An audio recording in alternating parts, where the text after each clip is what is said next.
بسم الله الرحمن الرحیم. به نام خداوند جان و خرد، کزین برتر اندیشه بر نگذرد. السلام علیکم و رحمت الله و برکاته.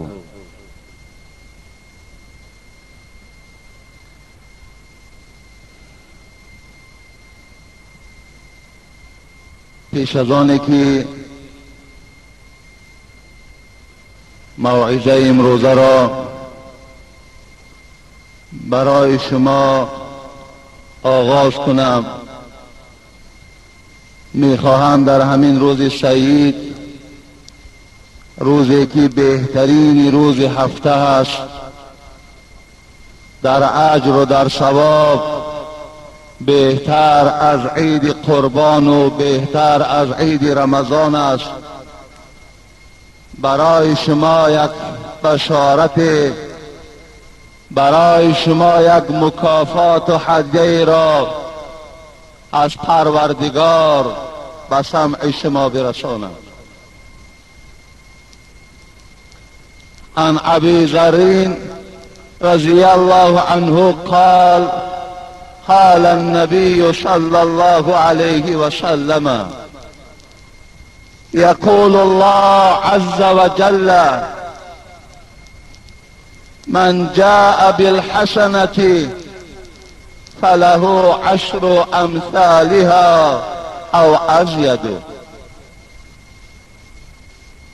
حضرت ابی ذر که از قبیله غفاری ها بود، یکی از صحابه های جلیل القدر، یکی از صحابه هایی که دفاعی از پیغمبر، دفاعی از قرآن و اسلام میکرد، در چندین محاربه ها همراه حبیب خدا اشتراک داشتند، حتی که از برای اعلای کلمت الله، از برای که لا اله الا الله محمد رسول الله گفتنش در خانه کعبه زیر مشت و لغت مشرکان مکه قرار گرفته بود، میگوید بار حبیب خدا گفتند، حبیب خدا از نام پروردگار به ما و شما خبر میدهد. حدیث قدسی هست.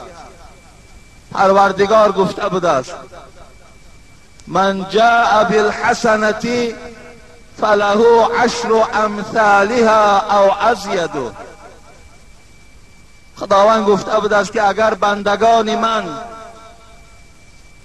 اگر پیروان قرآن، اگر پیروان محمد صلی الله علیه و سلم یک نیکی، یک عمل خیر برای رضاگی پروردگارشان انجام دهد، من که خدای آنها هستم، در عوض این یک نیکی 10 نیکی به آنها مکافات میدهم. یک کار خیر، یک نماز جمعه میخوانی، الله میگوید در عوض ثواب 10 جمعه را برای تو نصیب میکنم.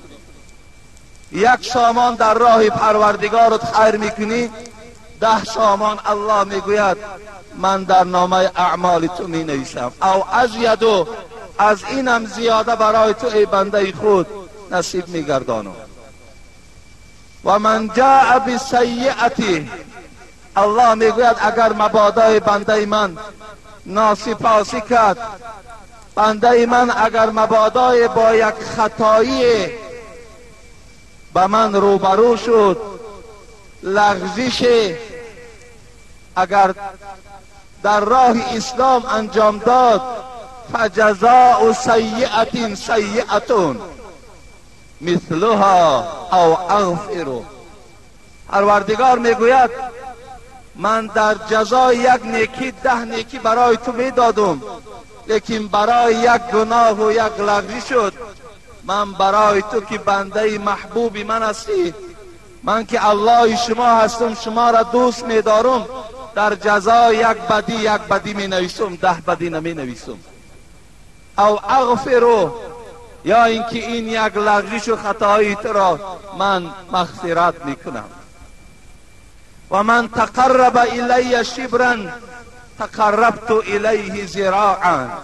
پروردگار میگوید اگر کدام بنده من یک وجب به سوی من نزدیک شود، من که پروردگار او هستم با این بزرگی و عظمتی خود 2 وجب به سوی این بنده نزدیک میشم. و من تقرب الی باعا ذراعا تقربت الیه باعا. اگر 2 وجب به سوی من نزدیک شود، من که پروردگار او هستم با او 4 وجب نزدیک میشوم. و من اتانی یمشی اتیته حرولتن. اگر بنده من به جانب من آهسته آید، من که پروردگار او هستم با این بنده خود با رحمت و مغفرتم دوان می آیم. دوان به سوی بنده که آهسته به سوی من نزدیک می شود، دوان به سوی این بنده خود نزدیک می شوم. و من لقینی بقراب الارض خطیئتا لا یشرک بی لقیته مغفرتا.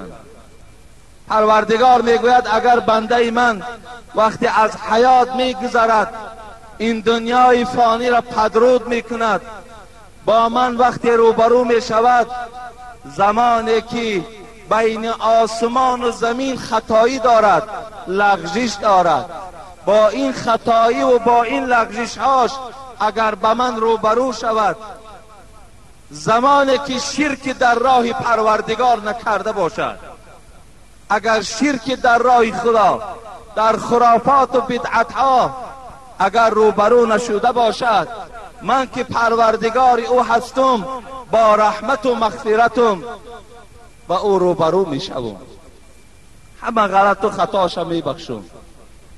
چو دریای رحمت تلاطم کند، گناه صاحبی خیش را گم کند.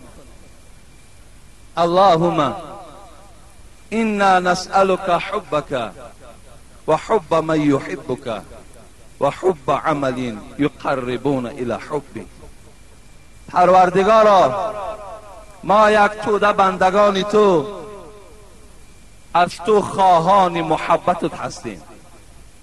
ما یک توده بندگان تو خواهان محبت آن شخصانی که محبت تو را در دل دارند از تو می خواهیم. و پروردگار، آن عملهایی که ذات تو را راضی می کند، آن عملهایی که از اون عملها تو خوشنود می شوی، پروردگار ما بندگانت را به همان عمل دلالت بفرما. خدای مهربان، ما را بعد از این حیات پدرود گفتنمان با رحمت و مغفرتت استقبال بگیر. خدایا همه عذابها و شرمندگی و خجالت از روی ما بندگانت بردار. خدای مهربان، قبرهای ما را روضه از روضه های جنتت بگردان. خدایا از ما راضی شو.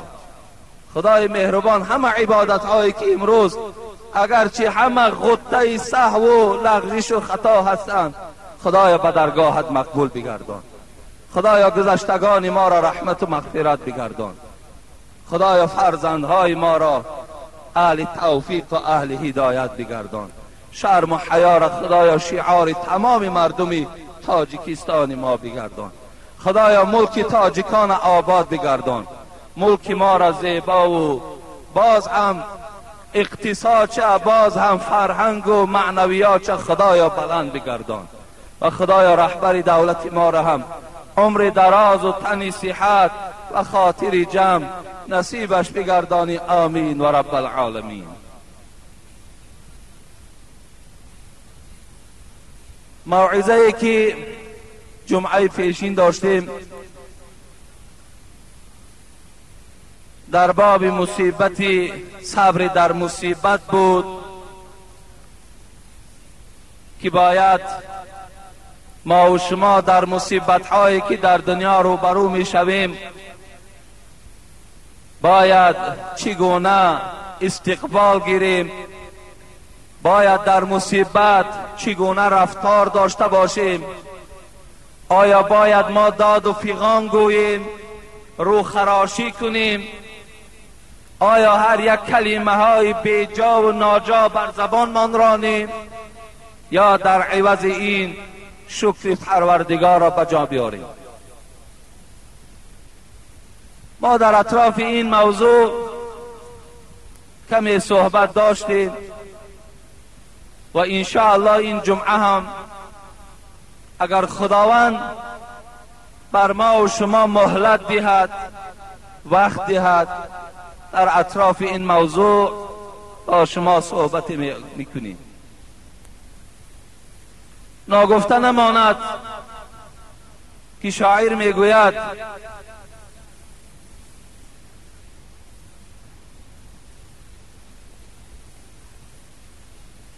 گر رنج پیش آید و گر راحت حکیم، نسبت مکن به غیر که اینها خدا کند.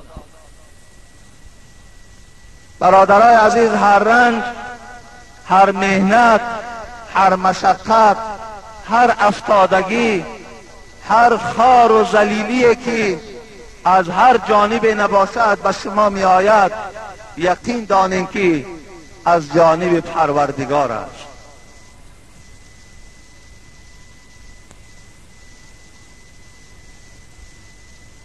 خرج ذات یوم على اصحابه فقال کیف اصبحتم. روایتی هست که پیغمبر خدا روز از روزها بیرون از خاندان شدند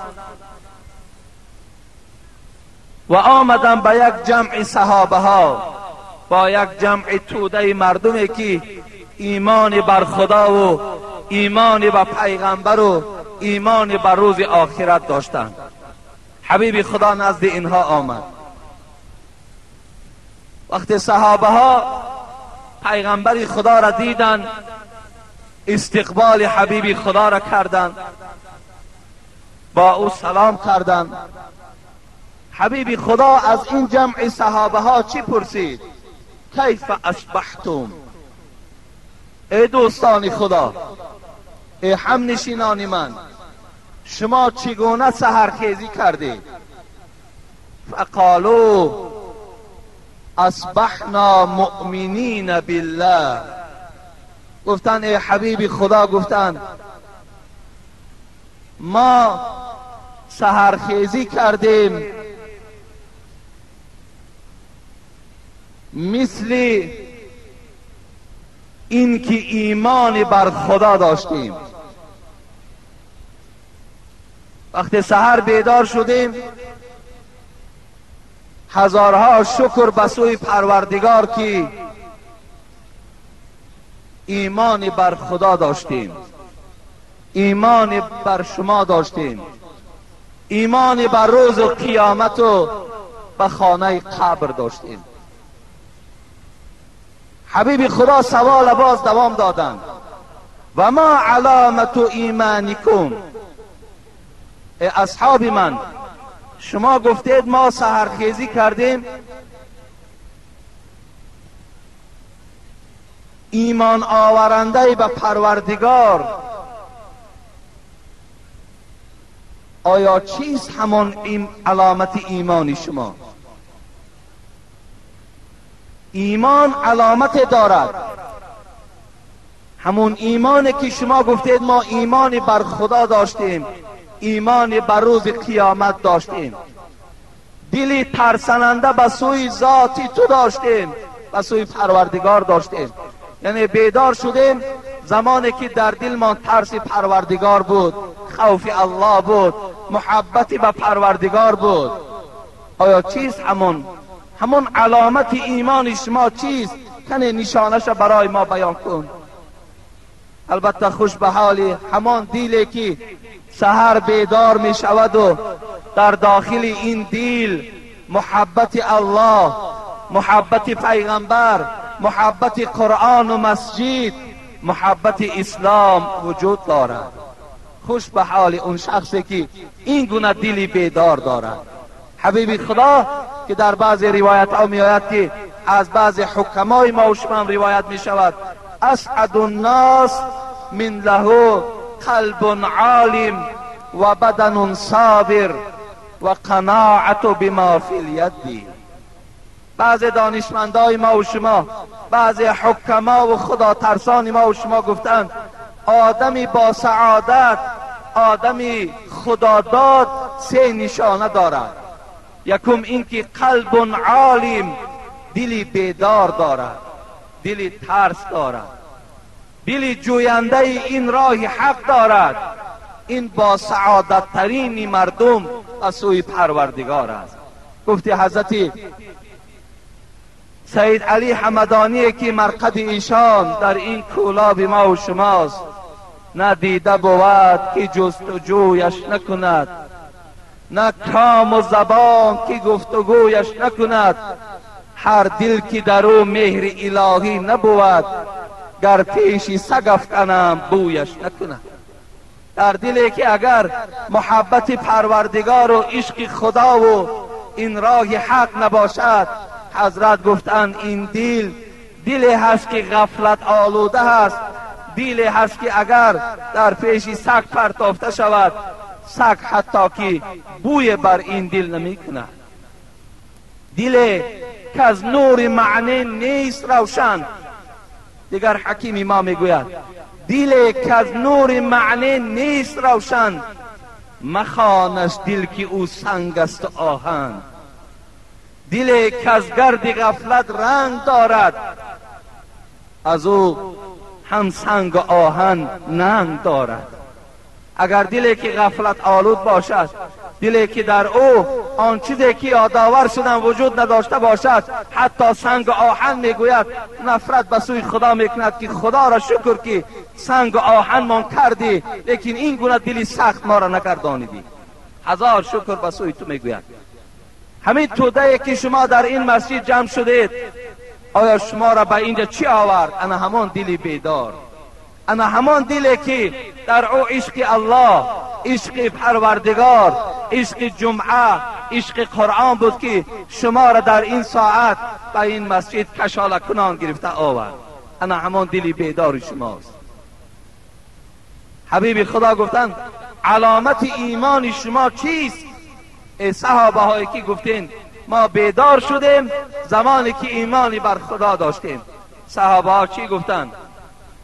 علامت ایمان ما این است که نصبر علی البلاء، نشکر علی الرخاء، نرضى بالقضاء. فقال انتم مؤمنون حقا و رب الكعبه. پیغمبر خدا جواب گرفت از صحابه ها که علامت ایمان ما این است که صبر کننده در بلا هستیم، شکر کننده در آرامی هستیم و در قضا و حکم پروردگار راضی هستیم. وقتی حبیب خدا این جواب از صحابه ها شنید، گفت شما در حقیقتا مؤمن حقانی هستیم. مؤمن حقانی کسی بود است که در بلا صبر میکرده است، در مصیبت صبر میکرده است و در آرامی که خدا برای اونها نصیب کرده است در این آرامی رضا هستند، شکر به سوی پروردگار میکنند و در قضای پروردگار باشد راضی هستند. هر چیزی که به سوی ما می آید بگذار بیاید، میگوید پروردگارا از زبان ما بجز کلمه این لله و این الیه راجعون چیزی البته نمی براید. اینا کسانی هستند که مؤمنهای حقانی به شمار می روند. ما و شما تحلیل آیتی را از سوره بقره داشتیم که حتی این آیت را تمام کرده نتوانستیم که این آیت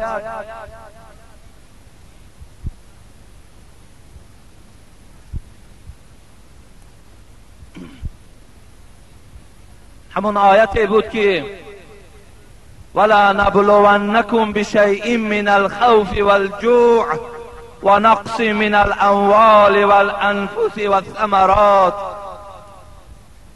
پروردگار میگوید ای بندگان من آگاه باشید که با 5 چیز شما را امتحان میکنم، با 5 چیز شما را در یک مرحله آزمایش قرار میدهم. 5 چیز. من الخوف، بالای شما ترس و هیبت دشمن را پیدا میکنم، شما را در دست دشمنان خدا تسلیم میکنم، شما را در زیر دوغ و پوپیسه دشمنان خدا و پیغمبر می افتانم، قرار میدهم. میبینم که در حالت این گونه خوف، در حالت این گونه خطر، آیا پروردگارت را یاد میکنی یا نمیکنی؟ همان روزی که پیدا شد تو را رنج، حضرت مولوی را خدا رحمت کند، همان روزی که پیدا شد تو را رنج، بکن صبر که رنجش میدهد گنج. حضرت میگوید وقتی که تو ای بنده خدا فراموش نکن که موسی به خودش دشمن داشت، فرعون بود.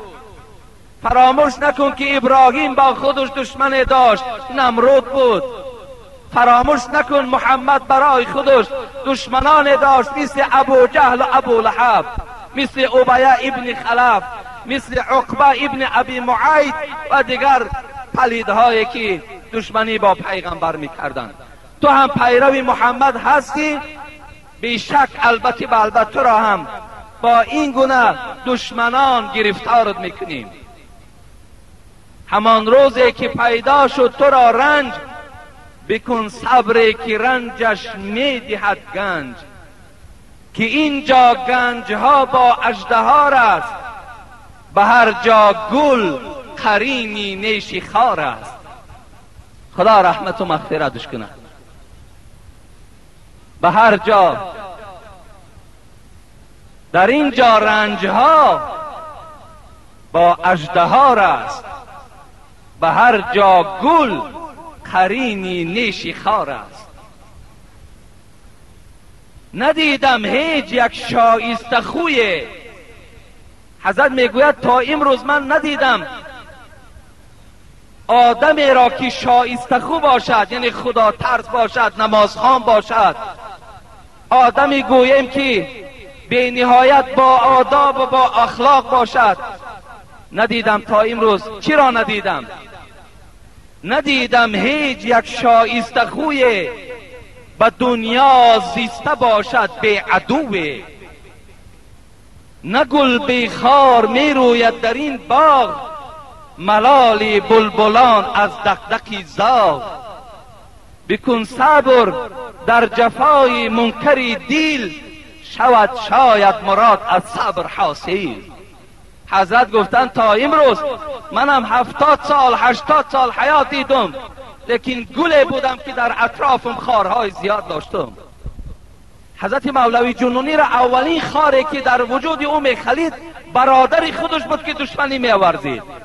خود مولوی جنونی در عذاب و شکنجه برادر خودش گرفتار بود. به هر جا گل قرینی نیش خار است.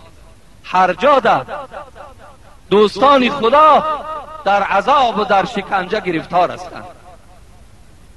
آن روز که آب و خاک بر هم زده اند، بر طینت آدم رقم غم زده اند. خالی نبود آدمی از درد و بلا، که این ضربت اولین بر آدم زده اند. البته حضرت آدم خودش گویم در خاک او غم و ضیقت و مشقت آمیخته شده بود. نمیبینی که آدم اگر 1 هفته خوشی داشته باشد، 3 هفته دیگرش پی در پی غم و اندوه و بیماری و مشقت است. انسان از این خالی نیست. برای همین پروردگار میگوید ولا نبلونکم بشیء من الخوف، من شما را ای بندگان آگاه باشید، خبردارتان میکنم.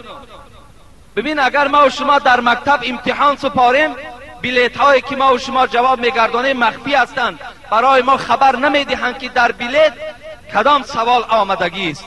لیکن پروردگار همان بلیطی که سنجش بنده را میکند الکی پیشکی خبردارش کرده است که ای بنده در همین بلیط من نویسانده است که من تو را با 5 چیز آزمایشت میکنم، با 5 سؤال بالای تو میآیم. به خاطر چی؟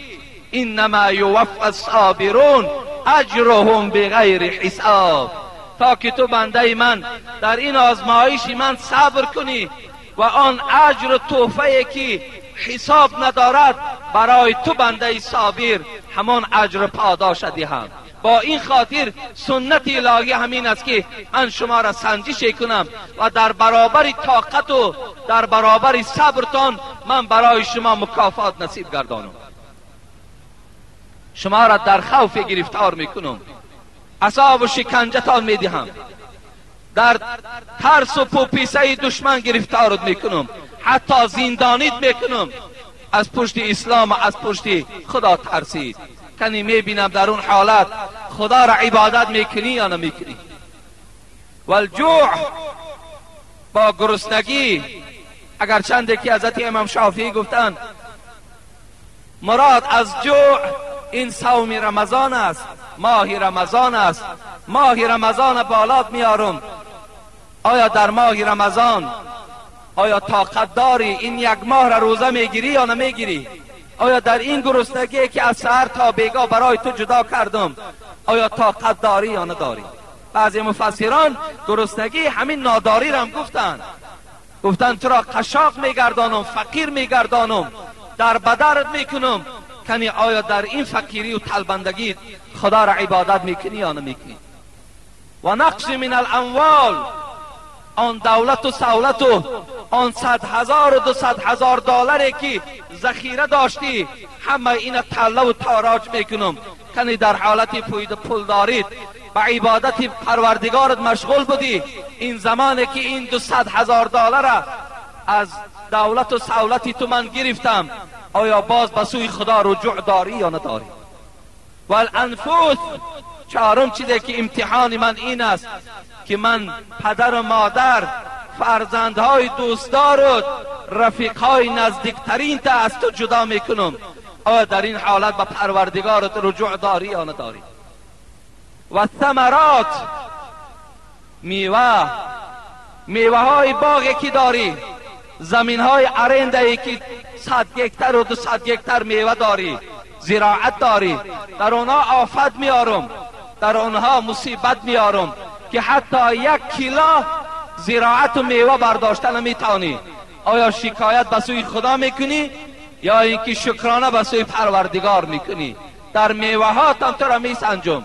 اگر چنده که حضرت امام شافعی گفتن المراد من الثمرات هو الولد، مراد از ثمرات میوه پروردگار اینجا فرزند در نظر دارد. امام شافعی میگوید که آیا فرزندی که از توست، فرزندی که 1 ساعت و 2 ساعت نمیبینیش بیقرار میشوی، فرزندی که اگر 1 ماه از او جدا شوی چند کیلو گوشت بدن تا بای میدهی، انا همین فرزندی دوستدار تا از کمری تو، از پهلوی تو جدا میکنم. آیا صبر کننده هستی یا نه؟ آیا به سوی پروردگار در این حالت شکر میکنی یا نمیکنی؟ در این 5 حالت الله گفت من تو را چکار میکنم؟ آزمایش میکنم، من بالای تو امتحان میارم. فراموش نکنین چگونه ای که جمعه پیشین گفتیم وقتی که رسول اکرم پرسیدن سختترین بلا ای حبیبی خدا، سختترین مصیبت در دنیا بالای کی می آید؟ حبیبی خدا چی گفتن؟ الانبیاء ثم الصالحون ثم الامثل فالامثل. حبیبی خدا گفت سختترین بلا و مشقت اول بالای پیغمبرها می آید، بعد از آن آدمان صالح، آدمان خدا ترس در این بلا و رنجه گرفتار می شوند، بعد از آن کسانی که با پیروی پیغمبرها و پیروی این آدمان صالح هستند اونها هم در رنج و مشقت گرفتار می شوند. شما نظر کنین به حیات رسول اکرم، آیا یگان روزی خوش حضرت دیدن یا ندیدن؟ ما و شما اینقدر قصه ای که در اطراف رسول اکرم میکنیم، آیا کدامش از راحت و از آسایشتگی حبیب خدا خبر داده است؟ هیچ وقت. حتی عایشه صدیقه میگوید زمان پیغمبر خدا را ما از خانه برداشتیم، یعنی جسد مبارک وقتی که از دنیا گذشت برداشتیم و به قبر بردیم، در خانه همین حبیب خدا بجز 1 کیلو جو دیگر چیزی یافت نمیشد. 1 کیلو جو در خانه حبیب خدا، میراثی که به زنش عایشه گذاشت فقط 1 کیلو جو بود. صحابه های پیغمبر میگن وقتی خانه پیغمبر در آمدیم باور کنین گفت هیچ انسان عقلش نمیگیره که این خانه پیغمبر باشد که قمیش ها و چوب های خرما از بالای خانه کشال بدن. گفت این بود خانه حبیب خدا. حضرت عمر وقتی آمد روز خواست با حبیب خدا، برگ خرما بود، بعضی شارع حدیث میگویند پر از لیف خرما بود، بالای او خواب میکرد پیغمبری خدا. بار حضرت عمر میگوید نقش بریا را در پشتش دیدم، گفتم ای حبیب خدا آخر این دولت هایی که امروز کفرن بالای بهترین بالشت ها خوابند، بهترین گویم کرپچه های ملایم خوابند، در پشت شما آفتاب تابان، این نقش بریاست. نمی شود که زیر پشت تو هم این چنین ملایم کنیم. حضرت گفتند نه، گفتند اللهم لا عیش لا عیش الا عیش الاخره. حضرت گفتند این دنیا عیش ندارد، این دنیا راحت ندارد، همه عیش و راحت گفت در آخرت است. گفت حبیب خدا حواله به سوی چی کردن؟ به سوی آخرت کردن. همین پیغمبر خدا را بینید هر جهتی که میگردانیم حضرت از مصیبت و مشقت خالی نبودند. در زمانی که حبیب خدا دعوت میکردند، ببینید امروز ما را اگر یک جا دعوت اگر فریاد کنند که داملا خانه ما بیا، بعض مردم جمع شده است یگان چیز صحبت کنید، وقتی ما به خانه او برادر می رویم باور کنید دسترخوانی که برای ما انتظار است، این گونه دسترخوان در پیش گویم در هیچ خانه وجود ندارد. بهترین دسترخوان برای ما بر این داعی ها چیکار میکنن؟ آراسته میکنن که ملا به خانه ما آمده ایستاده. وقتی حبیب خدا برای دعوت، برای که مردم خبر دهد که این بودها خدا نیست، خدا این یکه و یگانه است، محمد بنده بر حق اوست، وقتی به طائف رفتن حبیب خدا را مردم طائف درکدار بودن که پیغمبر خدا به طائف می آید. با چی استقبالش گرفتن؟ با همین دسترخوان هایی که پر از گویم ارسیکاله و پر از دابری و پر از همون نانهای گرد کلان کلانی که امروز ماها را استقبال میگیرن، با همین استقبال گرفتن. وقتی حبیب خدا به طائف در آمد استقبال پیغمبر خدا با سنگ ها و چوب ها بود، با سنگ با چوب استقبال گرفتن حبیب خدا را. زمان پای مبارک در طائف گذاشت به خاطر که مردم از جهالت خلاصی دهد، مردم بالای او سنگ باران و چوب ها قطعی می زدن که این جادوگر است، این سحر دارد. ببین بلایی که به سر پیغمبر می آید کدام ما و شما طاقت داریم؟ عادی ترین امروز عادی ترین مشقت مصیبت بالای ما می آید، داد و جورمان با آسمان می براید که ما را عذاب دادن، ما را شکنجه دادن، چه رنج های وزنین حبیبی خدا کشیدن. ذاتی که با دعوتش با دعوتش پیغمبر را به نزد خودش خواند، ذاتی که نور تجلی پروردگار مشاهده کرده چگونه استقبالش گرفتن. حتی برای خوراک نبود او روز.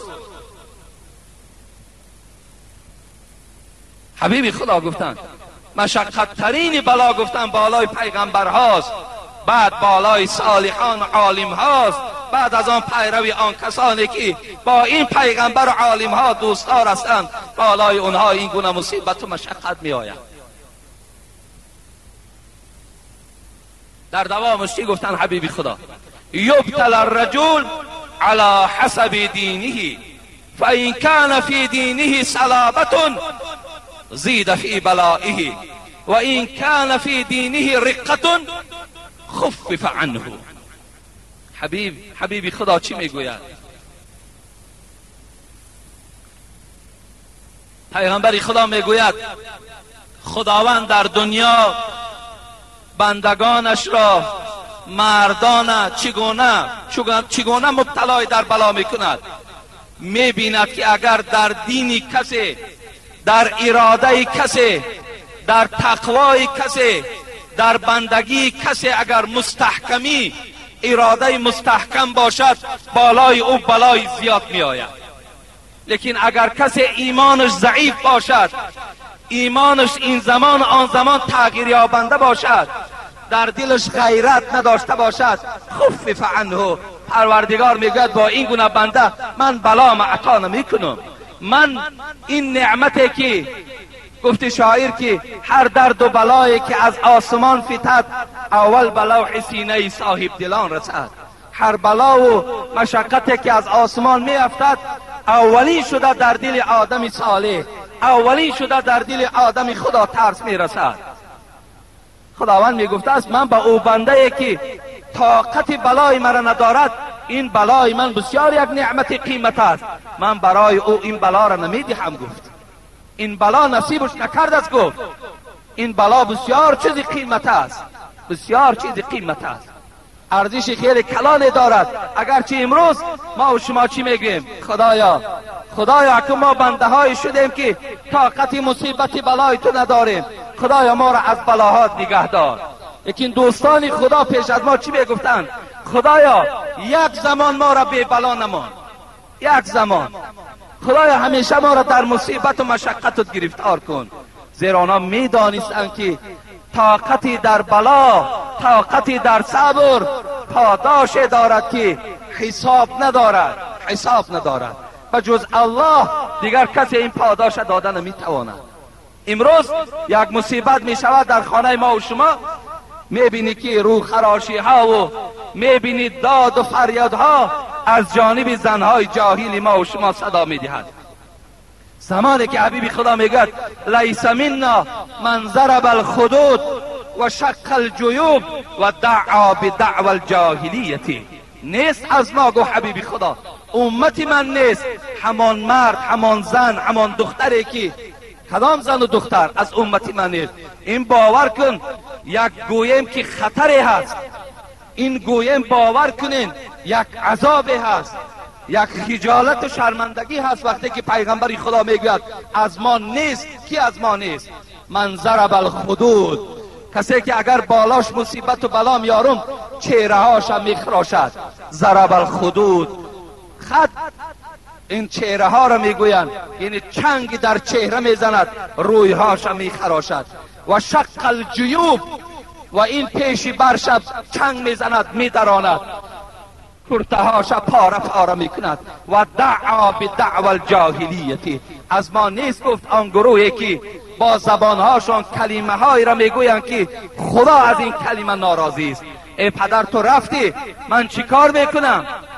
ای پدر ما را با کی ماندی؟ با کی ماند تو را؟ پدری تو را با کی مانده بود وقتی پدرش نبود؟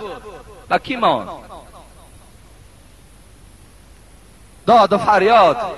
امروز باور کنین ما و شما تا جای پیش این مصیبت ها را گیریم، باز یک گروهی گویم بی خدا گویم، یک گروه بی توفیق گویم از زنها تشکیل شده است.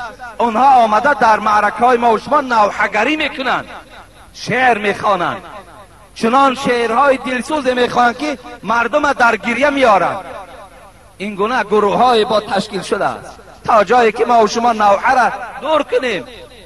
المیت یعذب فی قبره بما نیح علیه. حبیب خدا میگوید کسانی که از شما در قبر خوابند، با آن نوحه هایی که شما در خانه میکنید اونها را در قبر عذاب میدهند. شما در اینجا داد گفتید، غم او را خوردید، اونجا فرشته ها باشد عذاب میدهند که چرا برای اهل اولادت خبر ندادی که نوحه بالای تو نکنند. آیا اونها در قضای پروردگار راضی نیستند؟ آیا اونها در این جان گرفتن تو شکر نمی کنند؟ گفتم پدر و مادر ما و شما را عذاب می دهند. من می خواهم یک قصه از صبر یک زن مسلمان را برای مادرانی که رو خراشی میکنن، روی کنی میکنن، داد و فریاد میزنن قصه کنم. شاید که این قصه من به گوش ایشان رسد و از این قصه عبرت برای خود بگیرند.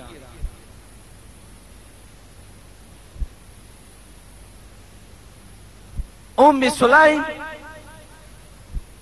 که این خیلی زنی خدا ترس، خیلی زنی خدا داده بود که به نام رمیسا فرزند ملحان نجاری مشهور است. سلیم این کنیتش بود، لیکن اصل نامش رمیسا بود. حبیب خدا گفت شب معراج اولین زنی را که در جنت من روپرو شدم این رمیسا بود. در جنت دیدمش. وقتی آواز پای شنیدم در جنت گفتم این آواز پای کی باشد؟ گفتن آواز پای بلال است. بعد از آن گفت قصر دیدم که باور کنین، گفت این خیلی قصر را تصور کرده و بیان کرده نمی شود. گفتم این قصر از آنی کیست؟ گفتن این از عمر ابن الخطاب است. اولین زنی که در جنت دیدم این کی بود؟ این حضرت رمیسا بود. همین سلیم. وقتی شوهر سلیم از دنیا گذشت، از سلیم یک فرزند باقی ماند به نام انس باقی ماند. آوازه مردن شوهر سلیم مکه مکرمه را فرا گرفت. بعد از گذشتن عده این زن، حضرت ابو طلحه که به نام زید ابن سهل نجاری است، ابو طلحه باشد کنیتش است، خبردار شد که رمیسا یعنی سلیم شوهرش مرده است. خیلی ابو طلحه خرسند شد. برای چی؟ به خاطر که سلیم بسیار زنی صادقه بود، بسیار زنی خدا ترس بود و بسیار جمال خوب داشت. میگوید ابو طلحه را حکایه میکند در کتاب همین صحابه های گرامی که عبارت از 7 جزء است. برادران زاهدان این کتاب چاپ کردند. میگوید ابو طلحه و زمان خودش ایمان نداشت. به خانه سلیم آمد، در را تق تق کرد. سلیم گفت وارد شو. داخل خانه شد. ابو طلحه گفت ای سلیم، من قصه را کوتاه میکنم زیرا وقتم کم مانده است. ای سلیم گفت میدانی برای چی آمدم؟ گفت نه. گفت برای خواستگاری تو آمدم، میخواهم تو را در نکاح خودم درآورم. سلیم گفت من پیشنهاد تو را رد نمی کنم، من پیشنهاد تو را قبول میکنم. ابو طلحه که بسیار دولت و سولت داشت فکر کرد که سلیم به خاطر دولت و سولتش گفت که من سخن تو را رد نمی کنم. چگونه که امروز ما و شما فقط و فقط از پای دنیا و از پای دولت هستیم، فقط و فقط دختر دولتدار میکابیم.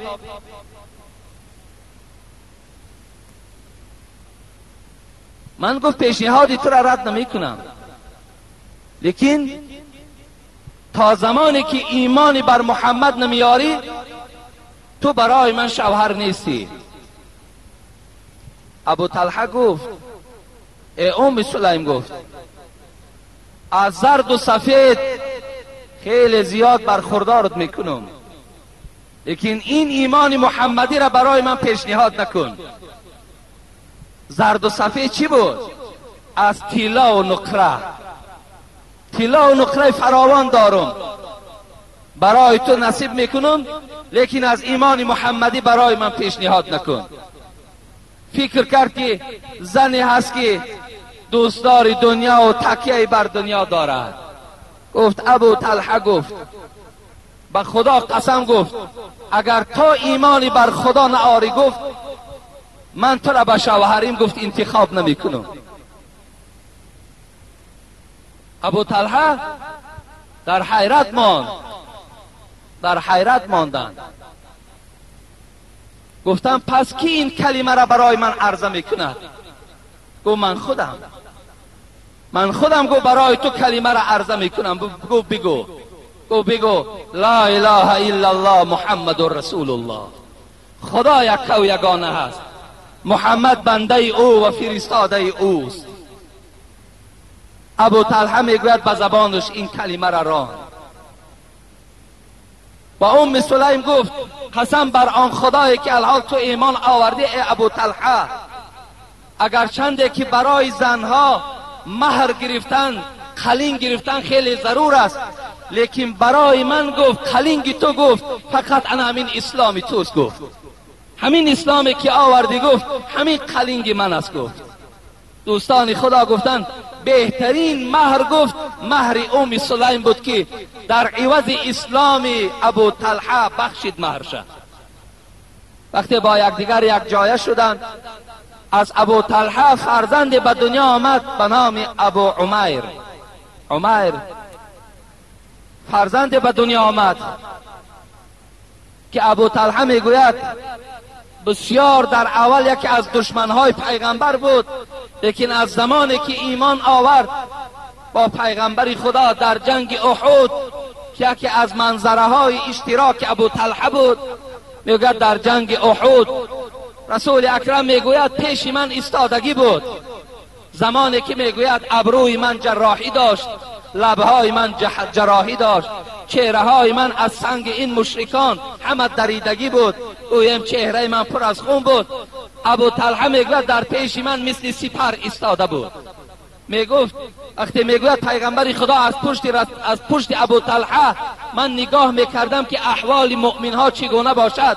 ابو طلحه میگفت ای حبیب خدا، گلوی من گفت در سپر گلوی توست، این سری من گفت سپری سری توست، گفت این جسد من سپری جسد توست، گفت هیچگاه گفت سر از پسی من بیرون نکن، میترسم شاید تیر از تیرهای دشمن در جسد مبارکی تو تأثیر نکند.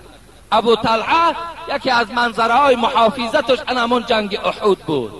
حبیب خدا میگوید در این جنگ ابو طلحه میگوید 3 کمان از شکست، میگوید 3 کمان از دست حضرت شکسته شد. یعنی از تیرزنی زیاد حضرت خیلی مانده شدند، دفاع از پیغمبر خدا کردند. از همین ابو طلحه فرزندی که عمیر گفتگی به دنیا آمد، میگوید یک زمان دسرویک شد، بسیار دسرویک بود و حتی میگوید حبیب خدا همین فرزند ابو طلحه را گاه نوازش میکرد، گاه حزن شوخی میکرد. باری میگوید همین فرزند ابو طلحه بیمار شد، بیماری تب او را فرا گرفت. سحر این مرد خدا ترس از پای کار میشد، بیگاهی گشته به خانه می آمد. تا آمدنش ام سلیم همه کارهای خانه را انجام میداد. ابو طلحه با این قدر دولت و سهولت در این کتاب میگوید تا زمان وفاتش بغیر روز عید رمضان و عید قربان کل سال میگوید روزدار بود حضرت، هیچگاه از روزه خلاص نبودند. میگوید می آمد ام سلیم برای او دسترخوان آماده کرده بود، پیشواز میگرفت مثل زنهای امروزه نه که وقتی شوهر به خانه می آید درک زن نیست، وقتی شوهر به خانه می آید استقبال از جانب زن نیست، دستگیری از جانب زن نیست، چهره تبسم از جانب زن نیست. مثل این زنها نبودند. حضرت میگوید قبولش میکرد، برای او میگوید دسترخوان آماده میکرد، حضرت میخوردن و خواب میکردند و میپرسیدند فرزند من چگونه است، یا می آمد خبر از فرزند میگرفت، ام سلیم میگو الحمدلله امروز بهتر است، امروز بهتر است. باری میگوید ابو طلحه وقتی از خانه برآمد یگانه فرزند بود، دوستش میداشت.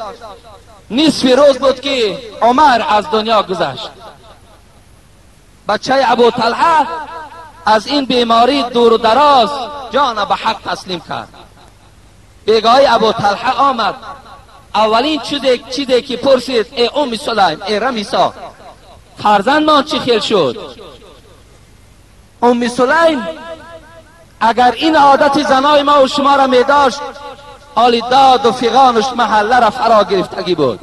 ام سلیم می دانست که ابو طلحه روزدار است، خودش آدمی خسته و خودش آدمی مانده شده، در حال این فرزند میگوید پاکیزه کرد، شست تازه کرد، در کفن گرفت، در خانه دیگر برده گذاشت.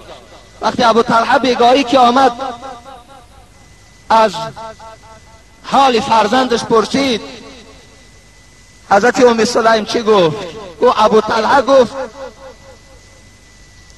با تمام اطمینان گفت بے پروا باش، خاطر تا جمع کن، گفت وقت خوش بگیر که فرزند من گفت مکمل گفت درست شد، الحمدلله گفت از همین دو درد دور و درازی که داشت گفت خلاص شد، الحال گفت خواب هستن. گفت ابو طلحه خیلی خرسند شدن از این خوشخبری، زنش خیلی خرسند شد و شب چیکار کرد؟ شب میگوید از خرسندی زیادش ابو طلحه با این رمیسا میگوید باز خانه‌داری کردن، یک جایه شدن. میگوید سحر این زن مسلمان پیش از شوهر بیدار شد و آب طهارت برای ابو طلحه تیار کرد و گفت ای ابو طلحه، گفت من به تو یک سوال دارم، آیا جواب میگردانی؟ گفت البته به البته. چی سوال است؟ تو سوال من این است که اگر مبادا یک شخص برای ما و شما یگان چیزی را عاریت آرد، یک چیزی را در پیش ما و شما امانت گذارد و فردا به سراغ او آید، آیا این چیز را برای صاحبش نصیب عطا کنیم یا نکنیم؟ و البته گفت چیزی امانت، چیزی عاریتی که ما و شما از کسی میگیریم باز پس کردن او برای ما شرط است و مال ما نیست. و ابو طلحه گفت آگاه باش، گفت که همون نعمتی که پروردگار برای ما و شما داد، همون نعمتی که وی در قرآن حتی میوه دل خواند، همون نعمت را دیروز نصف روز خداوند از ما و شما گرفت. گفت فرزند من از دنیا گذشت؟ گفت بله گذشت. گفت چرا برای من خبر ندادی؟ و ابو طلحه گفت تو روزدار بودی، تو آدمی خسته و بیمار بودی، اگر من برای تو این خبر می دادم شاید گفت تو روزه را نمی شکایدی، شاید که باز گشنگی و بیماری بالای تو دوچار می شد، و این خاطر گفت زمان خبرشه این ساعت برای خودم انتخاب کردم. ابو طلحه میگوید دوام به نزد حبیب خدا رفت، گفت ای حبیب خدا، گفت این معامله را گفت رمیسا برای من گفت آماده کرد، شب مرا از مرده فرزندم خبر نداد. حبیب خدا میگوید دست برداشت و گفت خدایا، گفت در همین همخوابگی که امشب ابو طلحه با همراهی رمیسا کرد، ام سلیم کرد، خدایا در همین همخوابگیشان برکات نصیب کن. میگوید وقتی رسول اکرم از دنیا گذشتند، دوستان خدا، کسانی که حیات بودن خبر دادند که از این شبی که ابو طلحه خانه‌داری کرد یک بچه به دنیا آمد که نامش عبدالله بود. بعضی روایت ها که از این عبدالله، بعضی روایت ها که از همین رمیسا 10 فرزند به دنیا آمد که همش حافظ قرآن بودند، همش یک جای حافظ قرآن، خدمت کننده در راه دین اسلام بودند. بین به خاطر چی؟ به خاطر که صبری که حضرت سلیم در این مصیبت انجام داده بود. و این خاطر از همه شما برادران عزیز و گرامی خواهش ما هم این است که هر مصیبت و هر آفت و عذاب و رنج و شکنجه‌ای که بالای ما و شما می آید، اگر ما صبر کننده باشیم، اگر او را ما و شما استقبال کنیم، اگر ما و شما با او شکرانه کنیم، ان شاء الله در نزد پروردگارمان ما و شما جزای خیلی کلانی را برخوردار می شویم. ان شاء الله وقتی ما و شما انجام یافت، اینجا یک دو مکتوب هست، اینها را من برای شما می خوانم و بعدا ان شاء الله دعا میکنیم. خدا خواسته باشد جمعه آینده هم در اطراف این موضوع با شما صحبت میکنم. اگر مبادای وقتا شد بعد این سوال هایی که باز به شماری که برای ما و شما آمده است ان شاء الله جواب میگردانم. خیلی منتداری خودم را از برادرمان خورشید و برادرمان عبدالمجید که چند ماه ما منتظر همون قالین های فرموده بودیم. الحمدلله که اون قالین ها آمدن و اون قالین ها را البته علاکه در مسجد پهلوان راست کردن، همشان دوخته شد. بالای اونها علاکه مردم نمازخوانی دارند.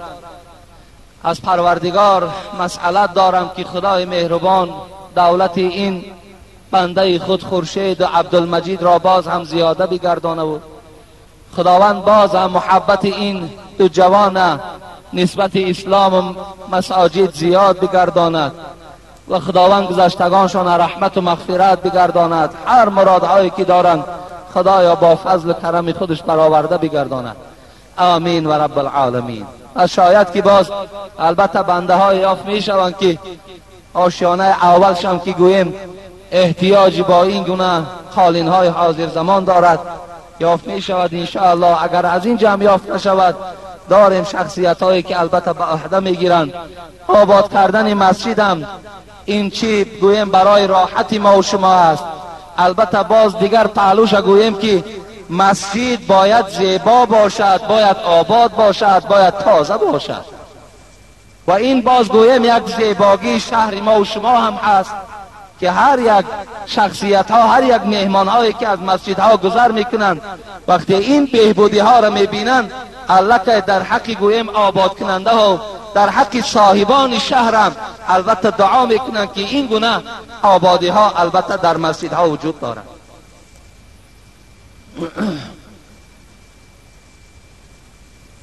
سلام داملای بسیار محترم حاجی مرزا فرستاده ناچیزی مرا گرفته در حق جگربند من که بسیار حال اخلاصمندی شما هست دعای تن و جان و سلام دهید. با احترام مادر، یک مادر اینجا یک مبلغ روان کردن که در حق فرزندشان دعا کنیم که اخلاصی گویم با خدا و پیغمبر دارد. دعا میکنیم که خدای مهربان اخلاص این فرزند این مادر را باز هم زیاده بگرداند و با آن علمی که خدا دادستش با آن عمل کننده باشد و خدای مهربان دعای پدر و مادر را گرفته راحت دنیا و آخرت در خدای مهربان مبتلاش بگرداند. آمین و رب العالمین. یک مخلص ما از رایان گویم رودکی میگویند الحال